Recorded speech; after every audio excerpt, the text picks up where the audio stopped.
ಎಲ್ಲರೂ ಎತ್ತಿ ಮುದ್ದಾಡ್ತಾರೆ, ಕೆಲವರು ಸಿಟ್ಟು ಬಂದ್ರೆ ಅವ್ರಿಗೆ ಏಟು ಆಗ್ತಾರೆ. ಆದ್ರೆ ಆ ತಾಯಿಯ ವೇದನೆ, ಅದು ಗರ್ಭ ಸೇರಿದಾಗಿಂದ ಆ 9 ತಿಂಗಳು ಪ್ರತಿ ಹಂತದಲ್ಲಿ ಬೆಳವಣಿಗೆ, ಅದು ಆ ತಾಯಿಯ ಹೊಟ್ಟೆ ಒಣಗಿಕೊಡೋ ಕೆಲಸ. ಆ ಪ್ರಸವ ಆಗುವಾಗ ಆ ಜೀವನ ಅಂಗೈಯಲ್ಲಿ ಹಿಡ್ಕೊಂಡು ತಾಯಿಯವರು ಲಾಸ್ಟಲ್ಲಿ ಆ ಮಗು ಹೊರಗೆ ಬರುವಾಗ ಪ್ರಾರ್ಥನೆ ದೇವರಲ್ಲಿ ಏನಿರುತ್ತೆ ಗೊತ್ತಾ, ನಾನು ಹೋದ್ರೂ ಪರವಾಗಿಲ್ಲ, ನನ್ನ ಮಗು ಚೆನ್ನಾಗಿರಲಿ. ಆ ತಾಯಿಯ ವೇದನೆ ಇರುತ್ತಲ್ಲ. ವಿಧಾನಸೌಧವನ್ನು ಕಟ್ಟಿದ ಹನುಮಂತಯ್ಯನವರಿಗೆ ಗೊತ್ತಿರುತ್ತೆ. 65 ವರ್ಷಗಳ ಕೆಳಗೆ ಏರೋಪ್ಲೇನಲ್ಲಿ ಹಸುವನ್ನ ಜರ್ಮನಿಯಿಂದ ತಂದು ನಮ್ಮಲ್ಲಿ ಬಿಟ್ಟು ಇವತ್ತು ಡೈರಿ ನಡೀತಾ ಇದೆ. ಆ ಎಂ.ಬಿ. ಕೃಷ್ಣಪ್ಪನವರಿಗೆ ಆ ತಾಯಿ ವೇದನೆ ಗೊತ್ತಿರುತ್ತೆ. ಊರಿಗೂ ಎಲೆಕ್ಟ್ರಿಸಿಟಿ ಕೊಟ್ಟ ಮಹಾನುಭಾವ ಚೆನ್ನೈನವ್ರಿಗೆ ಗೊತ್ತಿರುತ್ತೆ ಆ ವೇದನೆ.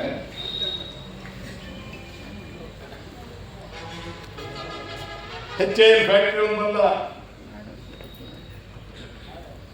ಅವನ ಜಾಗದಲ್ಲೇ ಬರ್ಬೇಕು ನಮ್ಮ pipe line, KCB pipe line. ಅವ್ರು ಇಂಗ್ಲಿಷಲ್ಲಿ ಮಾತಾಡ್ತಾರೆ, ಟೈ ಕಟ್ಕೊಂಡಿರ್ತಾರೆ. ಕೇಂದ್ರ ಸರ್ಕಾರಿ ಕೇಂದ್ರದ ಉದ್ದಿಮೆಯ ಮ್ಯಾನೇಜಿಂಗ್ ಡೈರೆಕ್ಟರ್.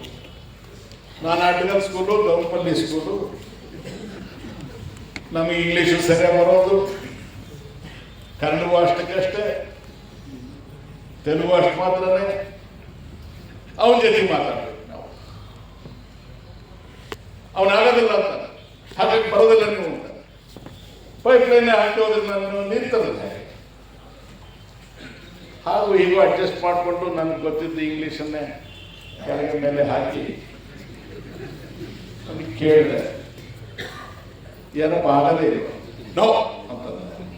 ಬರೇ ಏನಪ್ಪ ನಿಂಗೆ ಅಂದ್ಬಿಟ್ಟು ಆಮೇಲೆ ನಿಮ್ಮ ಫ್ಯಾಕ್ಟ್ರಿ ಇರೋದು ಇಲ್ಲೇ HAL, ಅದು ನಂಬಲ್ಲ ಕರ್ನಾಟಕದ್ದು. ನಿನಗೂ ನಾಳೆಯಿಂದ ಫ್ಯಾಕ್ಟ್ರಿ ತೆಗಿಬೇಡ, ನೀನು ಆಫೀಸಿಗೆ ಬರಬೇಡ, ಕೆಲಸ ಆಗೋದು ಬೇಡ. ಲೈಟು ಬಂದು, ನೀರು ಬಂದು, ಎಂಟ್ರಿನೂ ಬಂದು ಪೊಲೀಸ್ಗೆ ಇಡ್ತೀವಿ. ನಾಳೆಯಿಂದ ನಿಮ್ಮ HAL ಬಂದ 3 ಗಂಟೆಗೆ ಆರ್ಡರ್ ಕೊಡ್ತಾನೆ. ಈ ನೋ ಅನ್ನೋ ಪದ ನನ್ನ ಮಗದು ಭಾರಿ ಕೆಲಸ ಇಂಗ್ಲಿಷಲ್ಲಿ. ಆ ದಿವಸ ಏನೋ ಚಿಕ್ಕ ಕೆಲಸಕ್ಕೆ ಬಂದಿರ್ತಾರೆ, ಆಫೀಸಲ್ಲಿ ಕೂತಿರ್ತಾರೆ 8 ಅಲ್ಲಿ ನಮ್ಮ ಎದುರು ಕೂಡಿಸ್ಕೊಂಡಿದ್ದೆ ಇವನ್ನ ಮೀಟಿಂಗಲ್ಲಿ. ಒಂದೊಂದೇ ನೆನಪು ಮಾಡ್ಕೊಂಡು ನಾನು ಏನು ಮಾತಾಡಬೇಕು ಅಂತ ಸಂದರ್ಭಕ್ಕೆ ತಕ್ಕಂತೆ ಮಾತಾಡ. ನನ್ನನ್ನು ಸಾಕಿ ಸರಿದವರು, ವಿದ್ಯೆ ಕೊಟ್ಟವರು, ಅನ್ನ ಹಾಕಿದವರು, ತಂದೆ ಸ್ಥಾನದಲ್ಲಿದ್ದವರು ನಮ್ಮ ದೊಡ್ಡಣ್ಣ ಒಂದು ವೇಳೆ ಆ ಮೀಟಿಂಗಲ್ಲಿ ಕೂತು ತಮ್ಮ ಹೀಗೆಲ್ಲ ಮಾಡೋದು ನೋಡಿದ್ರೆ ಎಷ್ಟು ಖುಷಿ ಪಡ್ತಿದ್ರು. ಆ ರೀತಿ ಅವತ್ತು ಕಣ್ಣೀರು ಹಾಕಿದ್ರು. ಏನ್ ಸ್ವಾಮಿ ಅದ್ಭುತ ಮಾಡಿ.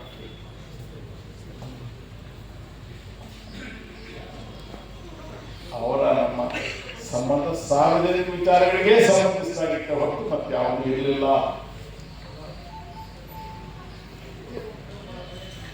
ಅವ್ರಿಗೆ ಯಾವ ಸ್ಥಾನಮಾನಗಳನ್ನು ನಾವು ಕೊಡಕ್ಕಾಗಲಿಲ್ಲ. ಈ ವ್ಯವಸ್ಥೆ ಇರೋದೇ ಒಂದು ದಿವಸವೂ ಯಾರ ಮೇಲೂ ದೂರ ಹೇಳ್ತಾ ಇರಲಿಲ್ಲ, ಕಹಿ ಇರಲಿಲ್ಲ. ಸುಟ್ಟೂರು ಸೊಸೈಟಿ ದೊಡ್ಡ ಸೊಸೈಟಿ, ತಿಮ್ಮರಾಯಣ್ಣ ಅಧ್ಯಕ್ಷರು, ಕೃಷ್ಣಣ್ಣ ಇಲ್ಲಿ ಇದ್ದಾರೆ.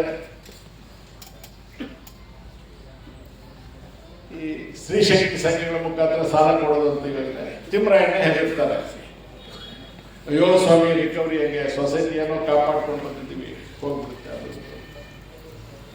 ಸುಮಾರು 1-1.5 ಗಂಟೆ ಮಾಡಿ ನಾನು ಕೂತ್ಕೊಂಡು ಹಾಕಿದ್ರು ಕೇಳಿಸ್ಕೊಂಡಿದ್ದೆ.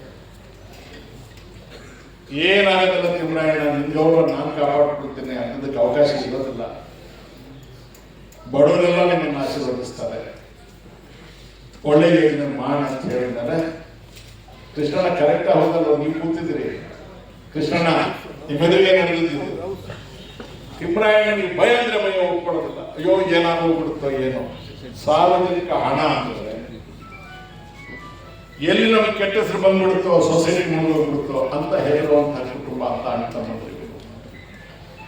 ಈಗ ಮನೆ ಊಟ ಮಾಡೋದೇ ಇಲ್ಲ, ಸಾರ್ವಜನಿಕ ಹಣನೇ ತಿನ್ನೋದು. ಮನೆ ಊಟ ಜೀರ್ಣನೇ ಆಗೋದಿಲ್ಲ.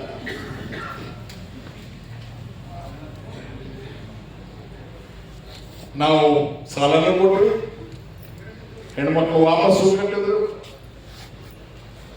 ಒಂದು ಮೌನ ಕ್ರಾಂತಿ ಆಯಿತು.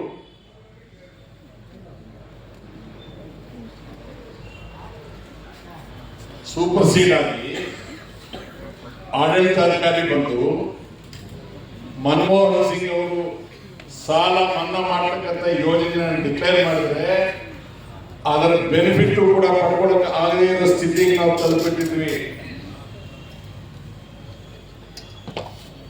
ಅಲ್ಲಿಂದ 1,000 ಕೋಟಿ ರೂಪಾಯಿ ವ್ಯವಹಾರ ಮಾಡುವಂತ ಸಂಸ್ಥೆ ಆದ್ರೆ ನಾವು ಎರಡೂ ಜಿಲ್ಲೆಗಳಲ್ಲಿ 21,000 ಸ್ವಸಹಾಯ ಗುಂಪುಗಳನ್ನು ಮಾಡಿದ್ವಿ. ಇಡೀ ದೇಶದಲ್ಲಿ, ಭಾರತ ದೇಶದಲ್ಲಿ ಎಲ್ಲೂ ಇಲ್ಲ.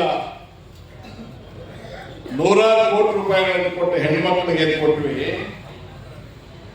95, 96, 97% 100ಕ್ಕೆ ಅಷ್ಟು ಜನ ಕರೆಕ್ಟ್ ಆಗಿ ಕಂತುಗಳನ್ನು ವಾಪಸ್ ಕಟ್ಟಿದ್ರು. ಯಾರು ಗಮನಿಸಲಿಲ್ಲ ಈ ದೇಶದಲ್ಲಿ. ಫೈನಾನ್ಸ್ ಮಿನಿಸ್ಟರ್ ನೋಡ್ಲಿಲ್ಲ, ನವಾಲ್ ಅವರು ನೋಡ್ಲಿಲ್ಲ, ಮಾಧ್ಯಮದವರು ನೋಡ್ಲಿಲ್ಲ, ಪ್ರಗತಿಪರ ಸಂಘಟನೆಗಳು, ಹೋರಾಟಗಾರರು, ಮಹಿಳಾ ಪರ ಯಾರು ಇದನ್ನು ಗಮನಿಸಲಿಲ್ಲ. ಮೌನ ಕ್ರಾಂತಿಯನ್ನೇ ಮಾಡಿಬಿಟ್ವಿ.